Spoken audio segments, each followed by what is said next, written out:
categorize it as an us versus them mentality. So, oh, those addicts over there, that's not me, that's not my people. But really it is. And that's what I've seen through Deviate is it really, addiction doesn't discriminate. It affects everyone. What's up, everybody? Welcome back to Awesoming's podcast, where we highlight people pursuing their definition of, you guessed it, awesome. So buckle up and get ready for some more success story adventures and failures from Kentucky's tech and entrepreneur community.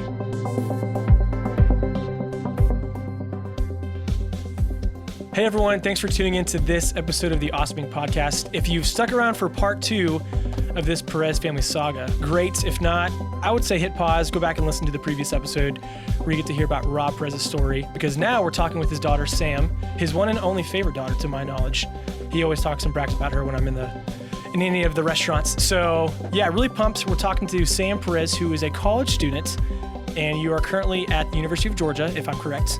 And you are about to be releasing a book. I'm giving some tidbits away, which is totally fine, but you're gonna be hearing about Sam's life and everything her family has built through her eyes, her perspective, and what she's learned, because she's a young entrepreneur. So we're really excited, and we're excited to tell more Kentucky stories, maybe from a different perspective, because your family has been an incredible family here locally that has really taken this social entrepreneurship, like call up, so to say, and has really loved on our community well. So Sam, I'm gonna shut up. I want to hear you talk. This is your time to shine, girl. So give us a little bit of your background. Who are you? Where are you currently in life? Give us all the fun details. Yeah, absolutely. So I grew up in Lexington, Kentucky, but right now I'm in Athens, Georgia. So I am getting ready to graduate in May. I'll be graduating with a degree in journalism and in Spanish. And I'm really sad to leave Athens, but I'm also excited for what's to come. So I'll be working as a local television news reporter in Columbia, South Carolina. So that's what's next for me. Wow. So Lexington to Athens to Columbia, South Carolina. How did all that line up? So you started here, obviously. What led you down to UGA? Yeah, it's actually kind of a funny story. So my family is all originally from California. That's where I was born, but Kentucky's my home. I left California when I was 2 or 3.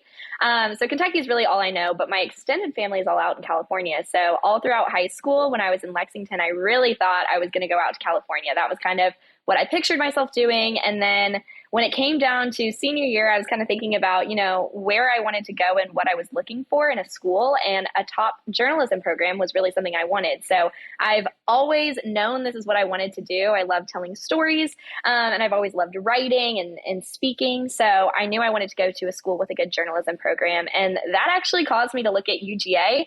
I never, ever would have pictured myself as a Georgia girl. I don't really know why. I just didn't see myself going that far south. But oh my goodness, 4 years later, I absolutely made the best decision imaginable. And I have actually, just really enjoyed it, really had a blast here in Athens. And I've learned so much, and I'm really happy with that decision, and it could not have worked out better. Super cool. I think a lot of people don't realize how fun Georgia is. I got a lot of family down there. So when I go visit, we always have a good time.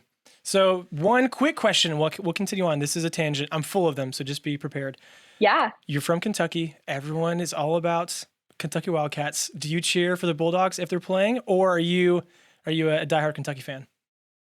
Okay, that's a funny question. I always joke with my friends here, and they kind of give me a hard time. But Georgia football all the way, go Dogs 100%. But I will say I feel like I have the best of both worlds, because what Georgia lacks in basketball, Kentucky usually, not this year, but usually makes up for. So when it comes to basketball, definitely go Cats, but go Dogs all the way when it comes to football.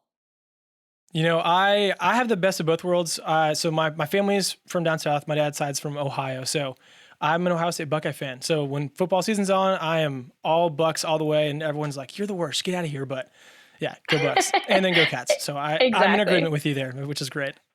So also, yeah, you went down there for journalism specifically. We're talking about you and your love for telling stories, which, hint, hint, that's the big reason why we're together today. So what led you to this journalism program that you're following over in South Carolina?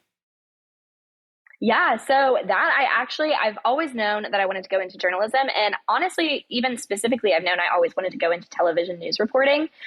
So here in Athens, I got the chance to explore journalism in a lot of different types of mediums. So I worked for a newspaper and a radio station. But then I also got video experience, and that kind of confirmed that, television is the way I want to go. That really excites me. So this year has been full of, applying to jobs and looking at different places and kind of trying to figure out what my next move is. And so Columbia definitely piqued my interest. And so I kind of figured out that that's, where I want to go. And so I've been talking to WLTX News 19 and I got an offer and it just 100% felt like the right move. And so I'll be starting there in July and I'm really excited. Congrats. And on top of that, again, you're going to be telling stories for a living and we're telling your family story. So hopefully everybody, if you've listened to this episode, again, you've listened to the previous episode about Barad Perez and what he's done with Saul Good and Deviate Kitchen. So along the lines, Sam, where'd you come in the mix when your parents started in the hospitality industry? Yeah, so they've kind of been in the restaurant industry for, their whole entire life. So that predated me. So I came into the picture when they were living in California. So they'd left and gone to Florida and moved to a few different states, but they found their way back to California. They had me. And then pretty soon after I was born, we moved to New Orleans. And then we moved from New Orleans after a year to Kentucky. So my first memories are in New Orleans, but I actually, feel like Kentucky's home. I think I moved there when I was 3. And so that's really all I've ever known. But my dad and my mom have both worked in restaurants for, as long as I can remember, because that's pretty much all they've been doing. And I've gotten to witness it and see all their work. And it's kind of a whole family affair. So it's been really fun. That's super cool. Yeah, you've definitely had a great experience with the whole family aspect. Not many people get that. So one thing I do want to hear is a lot of this conversation. I want to hear it from your perspective. I know I've talked with your dad, talked with your mom. We always run into each other here in Lexington, but I don't think we've ever gotten to sit down, and I've never been able to hear things from your perspective, Sam. So just talk about some of what you've seen. Again, you're really young in New Orleans, so maybe not there, but from Kentucky, maybe up until Deviate. Can you just give a quick recap of what you've experienced, what you saw through your perspective? Yeah, absolutely. So I kind of mentioned that it's been a family affair, and that's because my parents, pretty early on when I was younger, right after they had my brother, who's 6 years younger than me, they decided to open their own restaurant. So I got to watch my dad working for a few other restaurants, but honestly, a lot of that was when I was really, really young. So while I do kind of remember it, it's not really something that I was paying attention to at that age. But what I do remember is when they both made the leap and decided that they wanted to open their own restaurant. So that was Saul Good. And I believe, 8 years old. And so I remember, hearing them talk about it. I remember them going through the concepts. And at that age, they were showing me a lot of stylistic things. So showing me kind of the interior for the restaurant, which that's all my mom. She does all the decorating and has done an awesome job. So, I get to give my, little feedback to them and tell them what I thought. I got to taste test all the food, which that was probably the most exciting thing to me. And so I feel like I've kind of always grown up hearing them talk about their own concepts and kind of what they wanted to do and just what their work entailed. And so it's always been something that I thought was really cool. My parents are, absolutely my biggest role models. So anything that they did, I just thought was the coolest thing. So then growing up having Saul Good, it also got to be really cool because I got to go to work with them and I got to, stand at the hostess stand and lead people to their tables. And I got to, again, try all the new food, all the specials that were coming out. So I really do feel like I grew up in the restaurant, which was really cool. I would go there after schools. I would spend summers there, when I wasn't at camp or hanging out with my friends. That's just where I spent a lot of my time. And I really enjoyed it. It was really fun getting to be a part of it. And so as I got older, they decided to open more Saul Good locations. And eventually they came up with the concept of Deviate.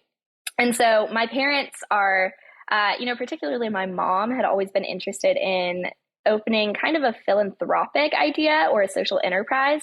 And so listening as I got older to my parents kind of going back and forth about the topic and how they would implement that and if they would implement that was always something that I thought was interesting to see kind of both sides of, my mom was really pushing for it. My dad at first gave a little bit pushback, but then they eventually came to this idea and they opened Deviate. And at that point, I was in high school. So they opened Deviate in 2017, and it opened during the fall of my senior year. So that I feel like I have a great perspective on because I really was a part of it.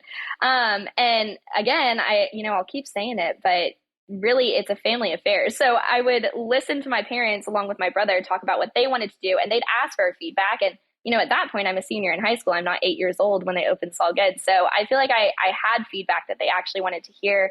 I got to help announce the restaurant opening on social media, and now I work as social media manager for both of the restaurants. So I feel like I really got to be a part of it, as did my brother. He got to do a lot of the manual labor, tiling and figuring out all of that when it came to actually building the restaurant. He got a little hand in that. So it's really just kind of been a team effort, but obviously my parents really, take on most of the work, and just seeing them do everything has been nothing short of inspirational. It's been awesome to see and be a part of. That's super cool. I can't imagine the conversations you've heard, at home, like parents bringing in either cool concepts or stories from customers, their employees. Yeah, you've heard a lot from the gamut. Well, one of the things you mentioned, your mom had this desire to do something philanthropic. That's definitely the direction we're going to be heading with this conversation, focusing on Deviate, which, I hope people, when they hear this, they don't kind of roll their eyes and scoff like, oh, we've heard the same thing. But some things you need to be reminded of, like, because they bring so much value. I told you before we hit record, but I literally just got back from Deviate today for lunch. And man, it's always a good place. I love when I see new faces, because I know that means those are new human beings whose lives are being changed, which is so special. So with that, would you mind talking a bit about your dad's background? And obviously, your dad has shared his story about him being a former addict and how that's affected him both as a restaurant owner and also a friend to his employees. So can you touch upon, again, from your perspective, maybe some of the stories you've heard, some things that your parents have walked you through as you've gotten older and been a part of the family businesses? Maybe even some of the unfortunate things that you've experienced as a young adult.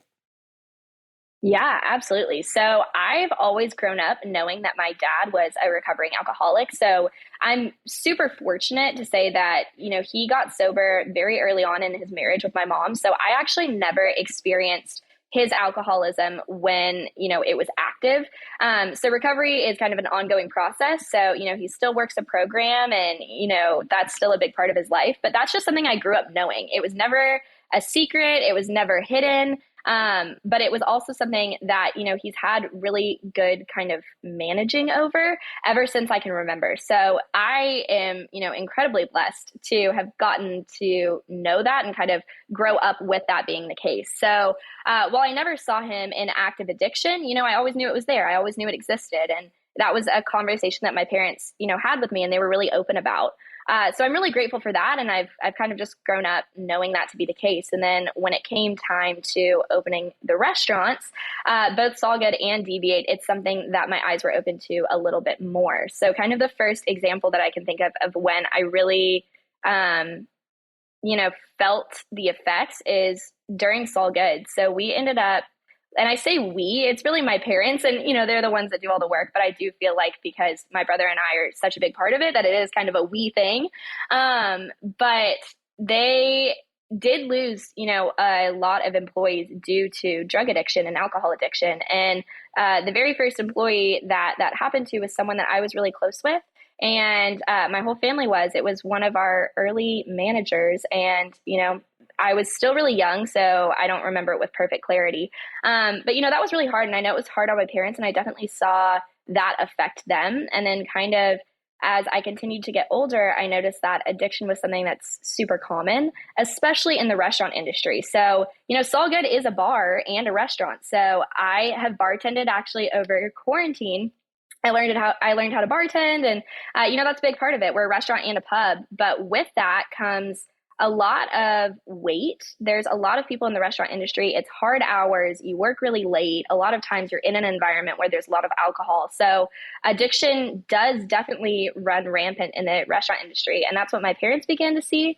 And that's what I began to see. And so the first, I would say, true catalyst for Deviate was we had this server at Sol Good, and she is and was phenomenal. And I still laugh when I think about my dad talking about her. He still talks about her to this day. I think, or she, in his eyes, is like the number one example of a server. She did everything right. And going out to eat with my parents is an experience. So, they critique everything, they have comments on everything. One of that being the food, one, the ambiance, another is the service. And so this server was impeccable in both my parents' eyes. And I will say, they can be a little hard to please when it comes to restaurants sometimes because they know what they're doing and they know what to look for. But this woman was incredible, and they ended up hiring her she was a server at a restaurant. After they had a meal one night, they kind of introduced themselves, said that they owned All Good and they were looking for servers.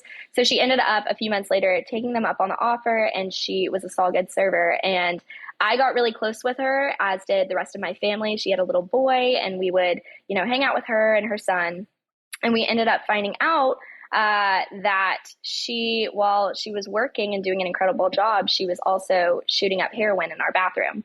And that was a really shocking thing to find out. And that was something to me also, being young. I mean, that floored me. I had no idea really about the specifics of drug addiction and, how it could affect people like that you would never expect. And so that really kind of opened my eyes. And I think it really opened my parents' eyes too. So we got to know her better, and we got to know her kind of a different side of her as she was struggling with addiction. And I would say she was pretty much the biggest catalyst for Deviate. There were a lot of little things that kind of had to line up in order to make that happen. But I think that one experience with that server really just kind of lit that fire in my mom and in my dad to then, try and address the problem by opening a restaurant. That is so powerful. I say actually this story that you just shared about that woman.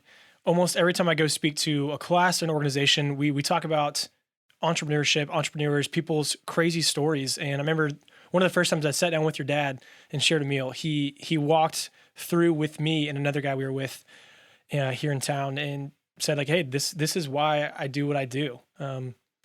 I remember when I had this initial conversation with your dad, we recorded at Awesome Make a couple years ago, that I wish I wouldn't have hit stop on the record function of our software as soon as I did, because some of the conversation afterwards was the gold I wish I would have got in addition to what he shared. But I just remember him looking at me in the eye when I asked like, hey, we're going back and forth. And I was giving some compliments, and he's like, man, I haven't taken a day off in 3 years, like not even Christmas, and I'm just beat down. And I could tell he was exhausted, but he also said, but I've never had like so much rewarding work and relationships come, because I know like what I'm doing is changing people's lives, and it's changing my life. It's changing my family's lives. So yeah, it's so special to hear that you guys all say the same thing and you have a common mission. And I feel silly asking this next question, but I think it's still good to paint the perspective. Sam, you're in college. Like, why the heck do you care about addiction? Because again, you're young, you could be pursuing a ton of other things. There are a lot of people whose parents own a family business and they decide to do something else. So yeah, why are you focusing on this? Why do you care so much, and why do you plan to stick around? Yeah, definitely. So, I keep saying it, but it really is a family affair. So growing up and being a part of my parents opening these two restaurants, and specifically Deviate, as I got older, I watched what they were doing. And in the back of my mind, I was always like, oh, I would never, want to take it over. That was never something I was interested in. I always wanted to pursue journalism. But really the mission behind their restaurant, it started out as a passion that formed in them. And watching them work to erase the stigma surrounding addiction and to give people second chances kind of inspired me. And it kind of transformed into my own passion, which is really cool that I feel like I got to watch this fire light in my parents, and then it, kind of lit a spark in me. And so, seeing how they've positively impacted people in Lexington has been really, really cool. Seeing how they've started that conversation about addiction in a way that is honest and transparent has really inspired me. And kind of something I realized through it all is that addiction affects so many people. And I think that's something that a lot of times we don't really think about. I've kind of noticed that I feel like people tend to categorize it as an us versus them mentality. So, oh, those addicts over there, that's not me, that's not my people. But really it is. And that's what I've seen through Deviate is it really, addiction doesn't discriminate. It affects everyone. And I think that's a really important message. And I think it's something that everyone needs to be aware of. And I think we should be educating ourselves and having these conversations.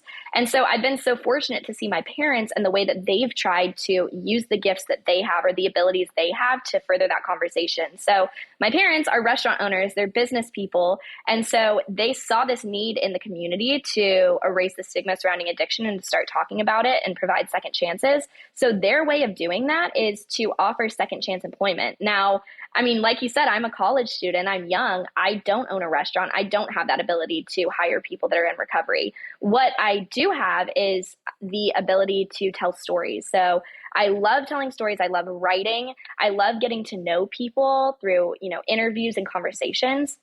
And so I felt like my way to contribute to this is by doing just that, by getting to know these people and telling their stories to hopefully amplify their voices. So that's kind of how I saw myself fitting into the piece of the puzzle. And I think that everyone has certain unique talents or gifts or abilities that they're able to use. And so I thought mine was storytelling, and that's kind of what I wanted to do.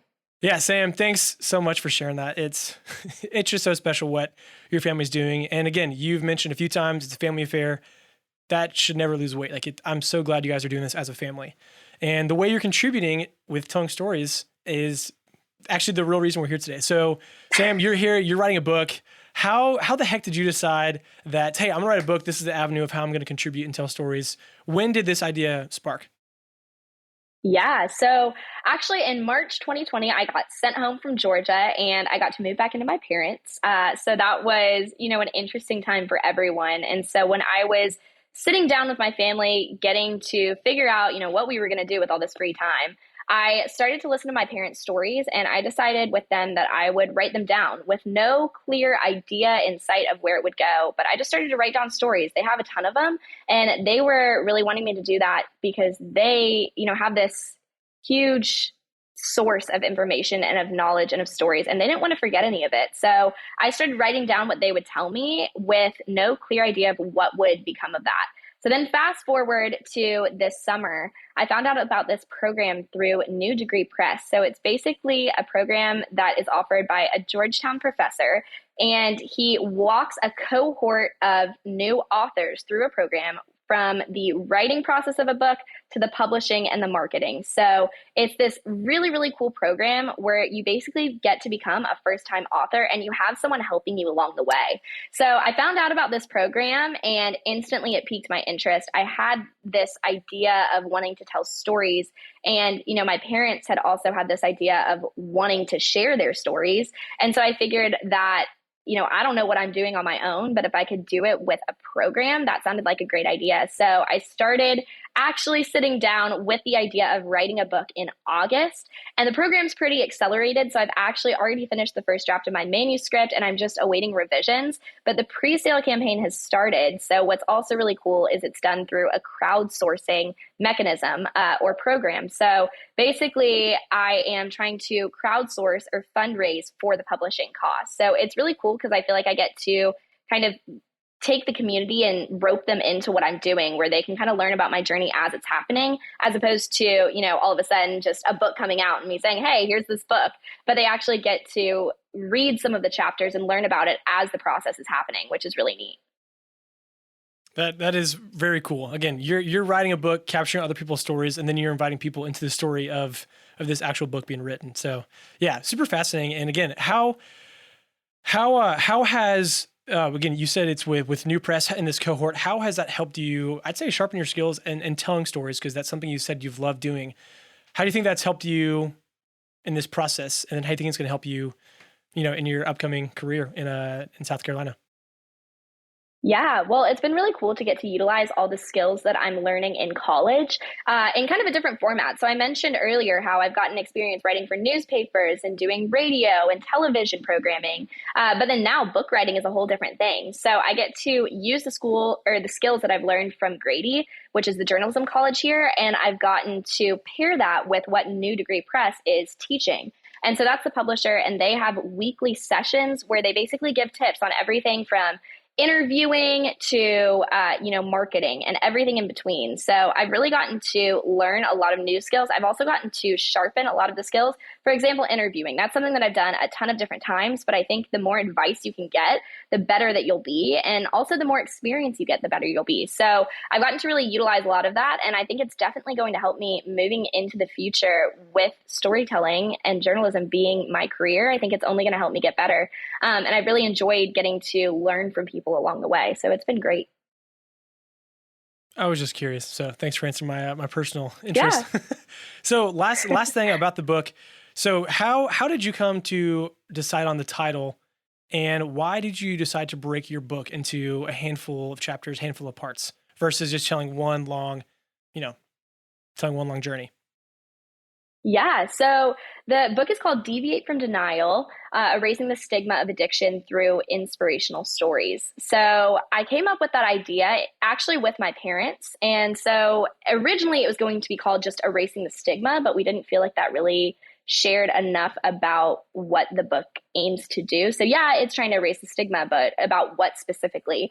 And then also Deviate is a huge part of the book. So there's a lot that goes into the book that is kind of outside of Deviate about the opioid epidemic in general. But Deviate is obviously a huge part of it. I mean, it's the reason that I started writing the book. So I wanted to tie that in somehow. And so I love alliterations. I think they're catchy. So honestly, I was trying to think of an alliteration that would go with Deviate. But then what's interesting is, so Deviate Kitchen is spelled DV8, and a lot of people ask, what that means. They think it stands for something, and they're not really sure where that comes from. So I thought that by actually spelling out the word deviate in the book title, that might kind of be a little clue of, what that means. And then as far as the structure of the book, it's broken up into 3 parts. So part 1 is providing context on the opioid epidemic and kind of how we got to the place we're at right now. The second part is the biggest section of the book, and it's telling stories of people that have been affected by addiction, either through their own experience or through seeing addiction affect the lives of their loved ones. And a lot of those stories come from Deviate employees. And then the third chapter focuses on kind of what we can do moving forward. So I propose solutions both at the local individual level, as in addition to kind of a systemic level of what we could maybe do to fix the problem. I talk about how we can reframe our thought processes, and I also talk about what exists currently. So what recovery options are out there for people who are in active addiction, or who maybe want to get sober, or who maybe even aren't ready to take the step to full sobriety, but kind of what resources are out there for them. So initially the book writing process started of just focusing on stories, since that's really what I'm passionate about, and that's what I think is most interesting to read. And what I think helps to erase the stigma is, again, by realizing that addiction affects everyone. It does not discriminate. So I think that by hearing people's firsthand experience with addiction, that is really eye-opening. But then as I was sitting down to write these stories, I realized that the opioid epidemic and addiction is, it is a big topic. There is so much to talk about there. And so I felt like in order to make these stories the most effective, I needed to provide some context. And then to provide context and tell these stories, some of which are awesome and inspiring and really just, leave you walking away feeling happy. Some of them, though, are, they're messy and they're tough, and they don't have a happy ending. And so it felt a little bit weird to just end this book, telling people stories. And I feel like that's not a downer, because again, there is a lot of inspiration that comes through the pages, but there is some hard stuff to talk about. And so I figured that by ending on kind of looking to the future, so what can we do? That seemed like a better ending to me. And I feel like it actually, proposing solutions is something that I want people to be thinking about how they can reframe their thought processes. So it was kind of a gradual process where I was just planning on telling stories, but then this whole other kind of 2 sections came to be. Super cool. Yeah, I'm stoked to read this. Where can people go and find your book and support not just you as an author, but also like what your family has done? First of all, if you want to pre-order the book right now, it is available for pre-order until the end of April. So April 30th, that pre-order link will go down, but you can it's on a platform called Indiegogo. You can find the link on my social media handles. It's also on Deviate social media, and it's on Deviate's website. So you can go there if you're interested in pre-ordering and contributing to the publishing cost. You'll get a signed copy of the paperback book, and there are a few other perks that you can get if you contribute to that campaign. But then after that, it will be available to pre-order on Deviate's website. So if you're interested in learning more about Deviate, it has social media handles. They're all at Deviate Kitchen, or you can go to deviatekitchen.com to learn more about the mission and what my parents are doing. And then you can also see, some of our food and our menu and get an idea of the life-changing food that you can try if you go there. Yeah, life-changing food might be one of the best taglines of any restaurant. I feel like asking the question we usually try to end each episode with isn't as appropriate for you. So at Awesome Inc., we promote the creation and education of technology and entrepreneurship, a lot of buzzwords, but oftentimes it's very easy to think about like tech startups and software companies and SaaS platforms and apps and like all this stuff. But you said earlier that the social enterprise, social entrepreneurship is just as important. The culture your parents have created within the restaurant community here in Lexington and as patrons, as customers, is so crucial. People come back because they know the cause they're giving to. Can you wrap up, Sam, by just giving a quick shout out to your parents and letting them know how proud you are of them and something from the heart, off the cuff? I'd love to end the episode this way.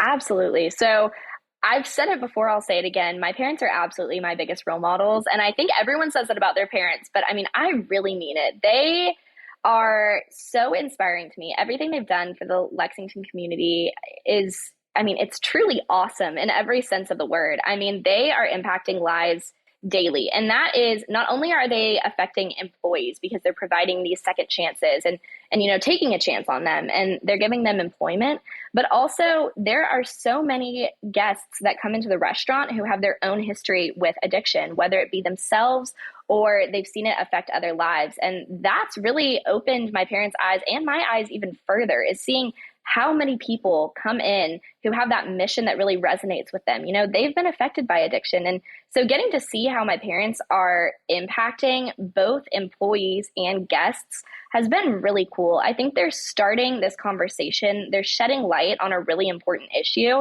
And, it's motivated me to want to learn more. And I hope that it's motivating other people to want to learn more as well.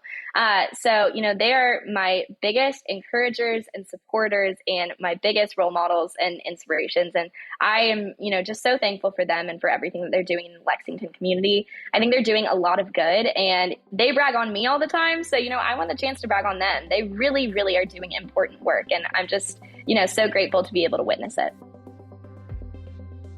That's so good. So if you're tuning into this episode, thanks so much. Go grab a meal at Deviate. Go buy Sam's book when it hits the shelves. I think that's appropriate, but do people buy books anymore? No, they're probably ebooks. So Sam, appreciate your time, appreciate your heart sharing about what you've been able to witness and how you're contributing to your family, continuing to create a better culture, a better place for people to be in Lexington, and just, again, shedding light on a very serious issue that most people are probably unaware of. Awesome. Thank you, Garrett, so much for having me. This has been really awesome. And I appreciate you, wanting to learn more about my parents and their work and what I'm doing. Well, that's it, guys. Thank you so much for checking out this episode of Awesome Inc.'s podcast. And another quick thank you to Lee Rosevere and a few members from our community who provide the music that you hear in this show. Lastly, give us a follow on Instagram, Facebook, all that jazz. Or even better, come on down to our space. Come be a part of our community and get plugged in, and let's start something awesome together. You guys rock. We'll see you next time.